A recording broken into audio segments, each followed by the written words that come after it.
تو اللہ کے نام کے ساتھ ہی اس کا چلنا ہے اور اس کا لنگر انداز ہونا ہے. ان ربی لغفور الرحیم، بے شک میرا پروردگار بخشنے والا مہربان ہے. اچھا، یہ دعا جو ہے نا بڑی زبردست ہے. یہ صرف کشتی میں بیٹھنے کی دعا نہیں ہے. کسی بھی سواری میں آپ نے بیٹھنا ہو، ٹرین میں بیٹھے، جہاز میں بیٹھے، یہی دعا مانگیں، بسم اللہ مجریہا ومرساہا ان ربی لغفور رحیم. تو یہ حقیقت ہے، اللہ ہی کے حکم کے ساتھ اس کا چلنا ہے اور اس کا لینڈ کرنا ہے. ظاہر وہ کشتی بھی تو لینڈ کرتی ہے نا، جہاز جو ہے ہوا میں اڑ کے زمین پہ لینڈ کرتا ہے اور کشتی بھی پانی میں چل کے کنارے پہ جا کے لینڈ کرتی ہے.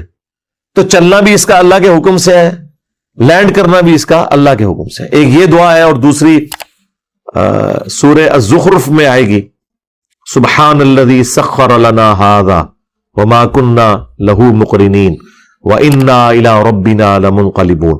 وہ تو اللہ تعالیٰ نے خود دعا سکھائی ہے کہ ہم نے یہ جو مویشی دیے ہیں، یہ سواریاں دی ہیں اس لیے کہ جب تم ان کی پیٹھ پر سوار ہو تو پھر اللہ تعالیٰ کی تسبیح کرو ان الفاظ کے ساتھ، سبحان الذی سخر لنا ھذا. پاک ہے وہ ہستی، اسی کے لیے تسبیح ہے جس نے مسخر کر دیا اس سواری کو ہمارے لیے. اونٹ جتنا طاقتور ہے، اگر اللہ تعالیٰ نے اسے انسانیت کے لیے مسخر نہ کیا ہو، وہ تو قریب نہ لگنے دے کسی کو. ایک نکیل کے ذریعے ایک بچہ بھی اسے لے کے چلتا ہے، اس کے اوپر آپ سواری کرتے ہیں، 1 مہینے تک وہ پانی سٹور کر لیتا ہے اپنے اندر.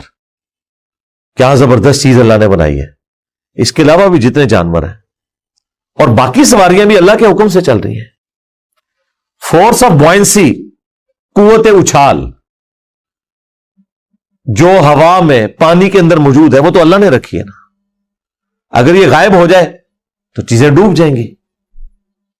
کئی بار ایئر ٹریول کے دوران ایئر پاکٹس آتی ہیں جن میں ہوا آلموسٹ غائب ہوئی ہوتی ہے، تو کئی 100 فٹ جہاز ایسے نیچے آ جاتا ہے، اور اگر وہ زمین تک یہ غائب ہو تو دڑا لا کے نیچے ہی لگے گا. اللہ تعالیٰ کے حکم سے یہ سارے معاملات چل رہے ہیں. اللہ ہی نے مسخر کیا ہے یہ تمام قدرت کے قوانین کو، انسان کا تابع فرمان بنا دیا. ادروائز اگر آپ ماچس کو آگ لگائیں اور 10 دفعہ وہ جلے اور اگلی 5 دفعہ نہ جلے، یہ فزیکل فینومینا آف نیچر جو قانون قدرت ہے اس کو کبھی وہ فالو کرے کبھی نہ کرے، تو مجھے بتائیں دنیا میں کوئی کام ہو سکتا تھا؟ کوئی ہوٹل والا آپ کے آرڈر کے اوپر کوئی روٹی یا سالن پکا سکتا تھا؟ اس نے یہی آپ کو کہنا تھا کہ جی میں کوشش کرتا ہوں، ہو سکتا ہے تہاڈی واری آگ بال جائے. بال گئی تے پکا دیں گا، نہ جلی تو نہیں پکاؤں گا. دنیا میں کوئی بھی ایکٹیویٹی پاسبل نہ ہوتی اگر یہ محکم قوانین اللہ تعالیٰ کے نہ ہوتے. ہاں، اللہ کے لیے یہ محکم نہیں ہے اس اعتبار سے کہ اللہ تعالیٰ بھی ان کا پابند ہے. اللہ تعالیٰ جب چاہتا ہے وہ توڑ بھی سکتا ہے، لیکن یہ کبھی کبھار ایسا ہوا ہے. ابراہیم علیہ السلام کے لیے ایک دفعہ انہی کے لیے آگ ٹھنڈی ہوئی ہے، اور حضرت موسیٰ علیہ السلام کے لیے ایک دفعہ انہی کے لیے ہی راستہ نکالا گیا. باقی یونس علیہ السلام تو کشتی میں بیٹھے تھے اور اس سے بھی ان کو گرایا گیا سمندر کے اندر، ان کے لیے تو کوئی زمین میں راستہ نہیں بنا. یہ اللہ کی مرضی ہے کہ جب کبھی قانون کو توڑے، ادروائز یہ اتنے محکم قوانین ہیں اور اسی کی وجہ سے سائنس کی ایجادات پاسبل ہیں. ادروائز اگر پیٹرول کو آپ آگ لگائیں، 3 دفعہ آگ لگ جائے، 4تھی دفعہ نہ لگے، تو پھر آپ پیٹرول انجن نہیں بنا سکتے، ڈیزل انجن نہیں بنا سکتے.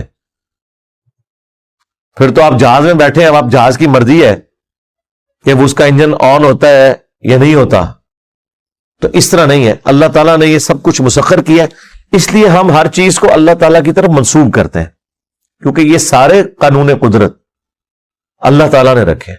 اگر ہمارے پاؤں اور زمین کے درمیان فرکشن نہ ہو، گاڑی کے ٹائر اور زمین کے درمیان فرکشن نہ ہو، تو آپ چل ہی نہیں سکتے.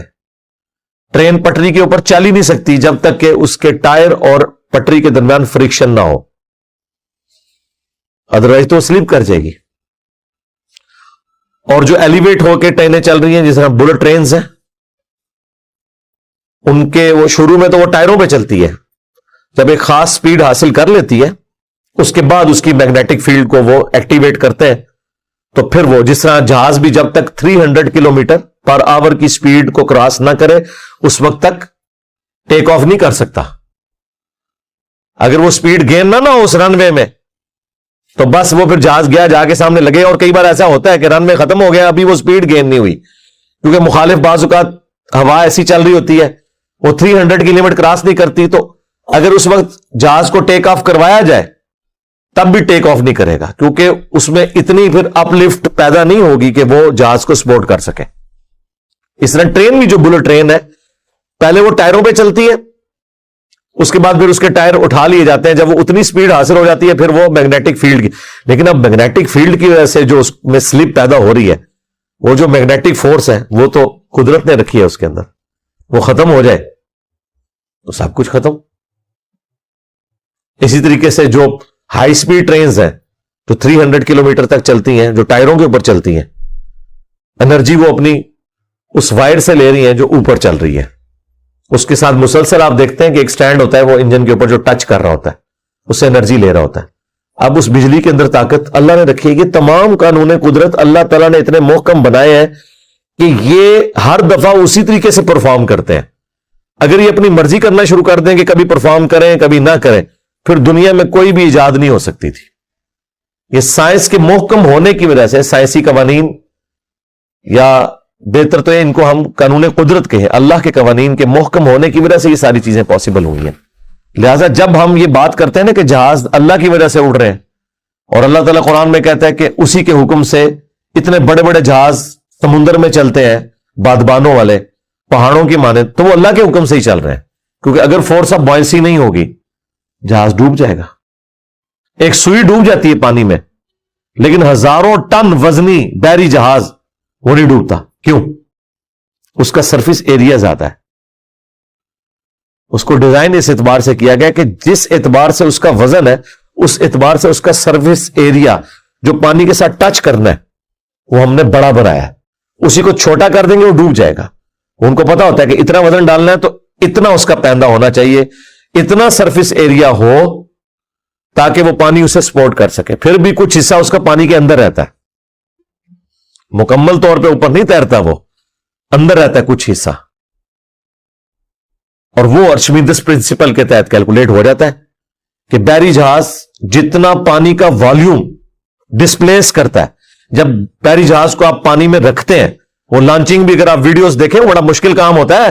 اتنی وزنی بلاگ ہو ہیلی کاپٹر سے تو نہیں اٹھایا جا سکتا.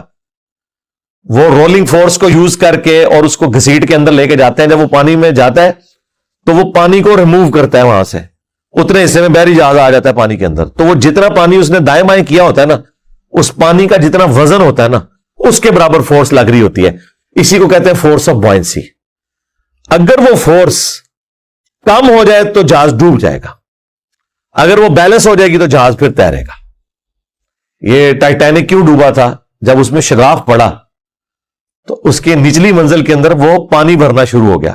جب پانی بھرنا شروع ہوا تو اس کا وزن اس کے سرفیس ایریا سے بڑھ گیا, ڈوب گیا. اور آبدوز جو ہوتی ہیں آپ کی سب میرینز, ان میں آپ نے خود یہ سسٹم رکھا ہوتا ہے.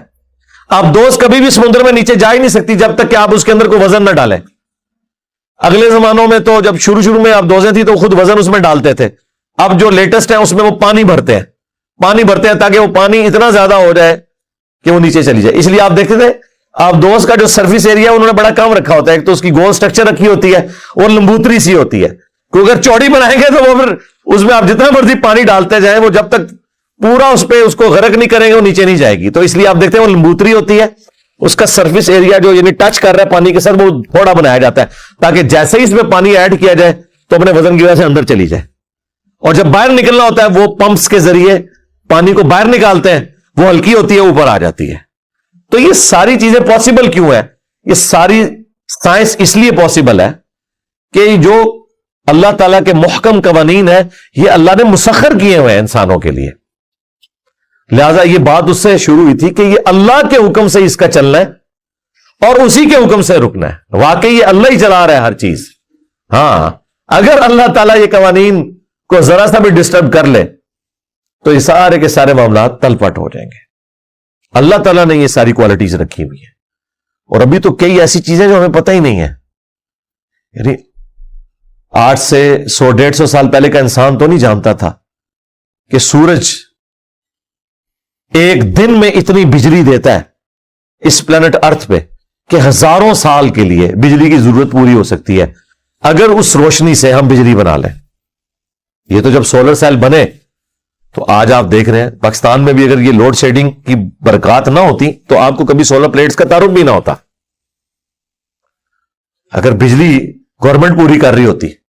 باقی ملکوں میں اس لیے تعارف آ گیا کہ وہاں پہ ان کو گرین انرجی کی وجہ سے کہ ڈیزل پیٹرول جلانے سے انوائرمنٹ خراب ہوتی ہے, گلیشیئرز پگھل رہے ہیں, بیماریاں آ رہی ہیں, لہذا گرین انرجی ہونی چاہیے. اسے گرین انرجی کہتے ہیں جس میں آپ کو چیز جلاتے نہیں, جنگلات بھی نہیں آپ کو جلانے پڑتے. ورنہ پرانی ٹرینیں تو آپ کو پتا ہے اسٹیم انجن جو ہے وہ یہ چھانگا مانگا گیا جو جنگلات ہے یہ آپ کو پتا ہے کیوں اگائے گئے تھے؟ اسٹیم انجن کی ریکوائرمنٹ پوری کرنے کے لیے. جب تک اسٹیم انجن تھے تو پھر لکڑی کے جنگل اگانا پڑتے تھے کہ اس سے لکڑی بنائے اور وہ لکڑی آپ انجن میں جھونکیں اور پھر اس سے اسٹیم پروڈیوس ہو اور یہ انجن چلے. اللہ بھلا کرے حضرت ڈیزل کا, وہ ڈیزل نام تھا اس بندے کا, ہاں حضرت ڈیزل. مسلمان ہوتا تو میں رحمہ اللہ ورضی اللہ عنہ علیہ السلام بھی کہہ دیتا. حضرت ڈیزل نہ ہوتے اور ڈیزل انجن نہ بنتا تو کبھی بھی ٹرینیں ڈیزل انجن کے اوپر شفٹ نہ ہوتی. آج لوگوں کو یاد بھی نہیں ہے, وہ آپ تصویروں میں پرانے کوئی ویڈیوز چلیں تو اسٹیم انجن نظر آتے ہیں. تو حالانکہ دنیا ہمیشہ سے جانتی تھی کہ اسٹیم پروڈیوس ہوتی ہے. یہ اسٹیفن کو یہ آئیڈیا آیا, اس نے انجن بنایا, حضرت اسٹیفن نے, ٹھیک ہے, اور دنیا بھی کایا کلپ کر دی اس نے. تو اس طریقے سے سولر انرجی موجود تھی, بس وہ تجربہ کامیاب ہوا. آج ہر طرف سولر ہو رہی ہے اور اب دنیا بے فکر ہے جی. پہلے تو ٹینشن سی پیٹرول مک گیا, پھر کیا کریں گے, مک جائے, ٹھیک ہے. اللہ تعالیٰ نے یہ سورس دی. اور ابھی تو آپ کو نیوکلیر انرجی جو اللہ نے رکھی ہوئی ہے 1 ملین کلو گرام یعنی 10 لاکھ کلو کوئلہ جلایا جائے اور 1 کلو یورینیم تو برابر کی انرجی ہے. 1 کلو یورینیم اتنا بڑا نہیں ہوتا. یورینیم کی ڈینسٹی جو ہے نا وہ آلموسٹ 2.5 گنا ہوتی ہے لوہے سے. یورینیم سے زیادہ اگر ڈینسٹی ہے کسی چیز کی تو گولڈ ہے, وہ بھی قریب. تو یہ 8.3 وہ 9.3 کے قریب جو لوہے کی ڈینسٹی ہے. تو اتنا سا جو لوہا ہے نا وہ اتنا سا یورینیم وہ آلموسٹ 1 کلو بنتا ہے. اس سے آپ فشن پروسیس کے ذریعے اتنی انرجی حاصل کرتے ہیں جو 10 لاکھ کلو, 1 کلو نہیں, لاکھ کلو نہیں, 10 لاکھ کلو کوئلہ جلانے سے حاصل ہوگی. تو اسی لیے آپ بتائیے جو امریکہ اور رشیا نے جو اب سب میرینز بنائی ہیں وہ نیوکلیر ہے. وہ پیٹرول نہیں ساتھ لے کے جاتی ہیں, ڈیزل نہیں لے کے جاتی ہیں, نیوکلیر پلانٹ پورے لگے ہوئے ہیں. یورینیم رکھ لین سال ایک پھرتے رہن جتنے مرضی جانا نے. یہ کتنا بڑا سورس ہے, لیکن یہ مہنگا ہے, اس میں احتیاطیں بہت زیادہ ہیں. ان کا خیال آپ رکھیں گے تبھی آپ اس کو چلا سکتے ہیں, ادروائز تباہی زیادہ ہے اس میں. مطلب یہ سولر والا نہیں ہے کہ بھئی آپ کسی بندے کو بلا کے تو 2 پلیٹیں اوپر لگوا لیں, نہیں, پورا بھلا ہی اٹھاؤ گے, ٹھیک ہے, اگر کرنے میں کامیاب ہو جائے. ویسے یہ ہوتا نہیں ہے اس طرح. ایٹم بم کو ایکٹیویٹ کرنے کے لیے بھی کوئی یہ نہیں ہے کہ اس کو آپ نے کوئی آگ لگائی تو چل پڑنا ہے. یہ اتنی کنٹرول انوائرمنٹ کے بعد اس کا یہ ریئیکشن شروع ہوتا ہے. لہذا یہ یورینیم کوئی خطرناک اس حوالے سے نہیں ہوتا ہے کہیں پہ پھٹ جائے. ایون ایٹم بم بھی کوئی لائے تو اس کو چلا نہیں سکتا. اس کو چلانے کے لیے بھی ایک ٹیکنیک چاہیے, عام حالت میں نہیں ہے. جن لوگوں کو فکر پڑی رہتی ہے جی ایٹم بم چوری ہو جائے کیا فرق پڑتا ہے, چلا نہیں جائے ان کو سکتا. یہ کوئی بم نہیں ہے, بارود نہیں جس کو آپ چلا لیں آگ کے ذریعے. تو یہ اللہ تعالیٰ کے قوانین ہیں.